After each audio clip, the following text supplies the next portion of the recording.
Playing away from home, Reg Brealey, a man with a checkered past in business and football.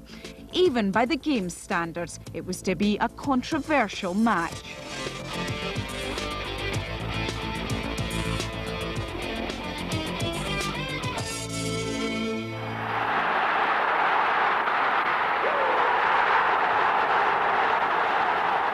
(1987) and the Saints go marching off with the Scottish Cup.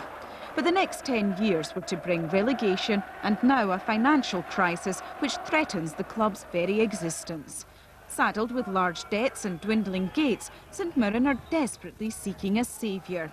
One man promised to pull them back from the brink of bankruptcy. But outside of Paisley, Reg Brealey is a man with few buddies. He appeared to be the saviour of the football club. All your Christmases and birthdays had arrived together, as it were.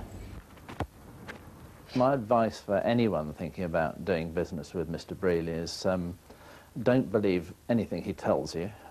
Double check absolutely everything and watch your fingers when you've shaken hands with him. If they won't listen, they want to get themselves certified. They must be the biggest bunch of naive nincompoops in Scotland.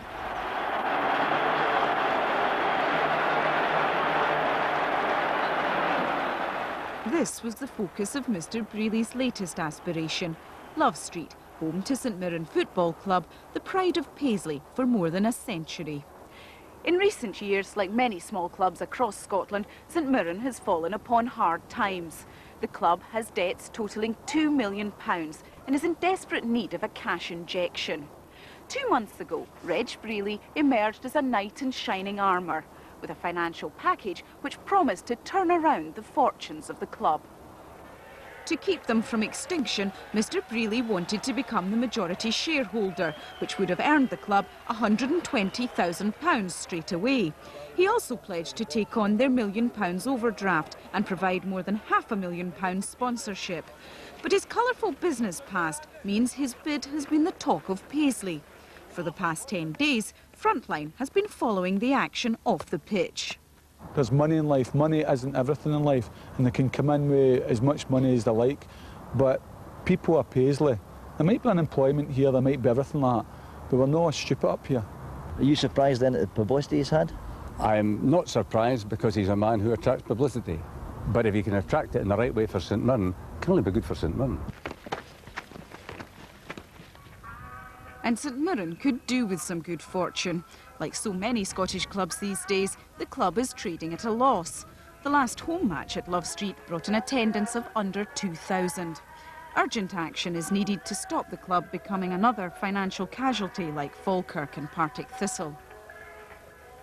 In the English market, you have some 90 professional football clubs, and that is represented or potentially supported by 40 million of a population. In Scotland, we have currently 40 professional football clubs, supported by a population of 5 million. So you can see that in England, where we have 2 clubs per million people, in Scotland we have 8 clubs per million people, and it's just not sustainable. Well, the situation at St Mirren, I think, is indicative of how a lot of Scottish football is going. I mean, you've got to understand here that there are a very small number of Scottish football clubs, maybe about 5 or 6 in number, who are actually trading profitably and who have a sustainable economic base as a football club or as a football business. And St Mirren have been trading over the years in very difficult economic times for football. They're not alone. Partick Thistle, Falkirk, they've all been teams that have gone through difficult economic times. And so therefore Scottish football's ripe for a kind of predatory action, often from outside of Scotland, you know, people who are moving into the game in order to maximise what they can get out of it. So what is it about the way Reg Brealey does business that's caused such controversy? One answer lies in India. Mr. Brealey first caught the attention of the city 10 years ago when he bought control of an ailing Dundee-registered company called Titagarh Jute. Its main assets were 4 large jute mills in India, employing 18,000 people. The share price soon rocketed from just 80 pence to a peak of £18 a share. But investors faced disaster in 1989 when the shares were suspended by the stock exchange and Mr. Brealey was arrested on charges of insider dealing.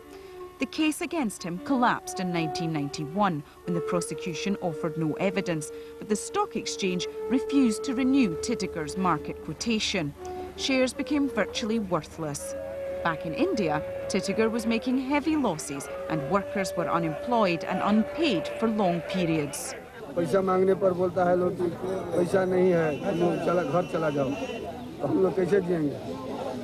वो लोग जब वो यहाँ बैरली जब यहाँ chilli पड़ा Victoria मिल में जब आए, तो हम लोग उसको बहुत मान दिया, हार का फूल लगाया, उसका लिए जिंदाबाद का नारा लगाया, लेकिन हम लोगों को कोई फायदा नहीं हुआ। उसके आने के बाद हम लोगों का अवस्था खराब हो गया।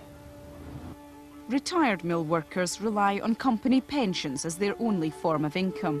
Mr. Brealey and Titagar are accused by the Indian authorities of deducting pension contributions from workers' wages without paying the money into their provident fund.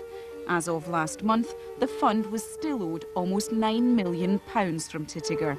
A warrant has been issued for Mr. Brealey's arrest in India. He will have to suffer punishment as provided in the law. It varies from at present, there is compulsory jail not less than 6 months, and it extends to 2 years also. In a statement, Mr. Brealey's solicitor pointed out that he's no longer a director of Titagar plc. He said, after 10 years on the board of the company, Mr. Brealey has guided it from a position of near collapse to its newly restructured position, with all of its mills licensed to operate and over 16,000 people in employment. Back in Paisley, by Wednesday night, a consortium of local businessmen have produced a last-minute rival bid for St Mirren. They're just about to present their plans to the club's directors. I think what it's going to come down to tonight is to whether folk are really St Mirren people at heart and want St Mirren to stay as part of the community in Paisley, or whether we're talking about egos. Can you tell me what happened at the meeting tonight? No. Did you consider the local consortium's bid? Yes. Have you made a decision? No. No, why not? What's the problem? No problem. What, you're just taking more time to consider it? We just had a look at it tonight, that was all. Would a local bid from the local consortium not be better than accepting a bid from an outsider? I don't know. Well, you've been up talking about it Yes, for but hours. I don't discuss my affairs in public. I don't discuss the company's affairs in public. That's all. What's still to be done? Well, I really don't go to you and ask, well, how's your budget at home? When are you deciding to buy your washing machine? When are you deciding to do lots of things? It'll be done at the right time, that's all. The few residents of the barren peninsula of Knoydart on the west coast of Scotland could also tell St Mirren a tale or two about dealing with Mr. Brealey. In 1993, he bought Knoydart as part of a grand scheme to revive his jute company's flagging fortunes. He sold shares in Titagar on the strength of a back-to-basics training camp on Knoydart for disadvantaged youngsters. The glossy brochure promised investors a scheme which would train young people in 5 international locations. But the foreign boot camps didn't exist, and only a handful of week-long courses ever took place. The man who sold him the estate regrets ever having got involved with Mr. Brealey. I should say, when you shake hands with him, as I did for the money that was due, watch your fingers. Something will be missing. Initially, he was going to pay me a cash amount, and gradually that amount changed so that it wasn't going to be in cash, it was then going to be in shares, then it was going to be repaying the debts to the bank. Then it was going to be repaying debts to the Inland Revenue and so forth. So the end result of this was that he paid a very little amount of cash, and the rest of it he either did or didn't pay the banks back. Long and the short of it was that there were still monies that he was owing to me for things like the leases on the rivers and other monies like that, staff wages, all sorts of things. And in the end, that amounted with other monies to near enough £200,000 with interest and back payments and so forth. And so far, we haven't had anything from him. Colonel Mike Reynolds was recruited by Mr. Brealey as managing director of the training scheme in 1992. We brought him to Love Street to ask him about his former boss. example. He told me that he was a philanthropist and very well off, and he wanted to put back into the society what he felt he had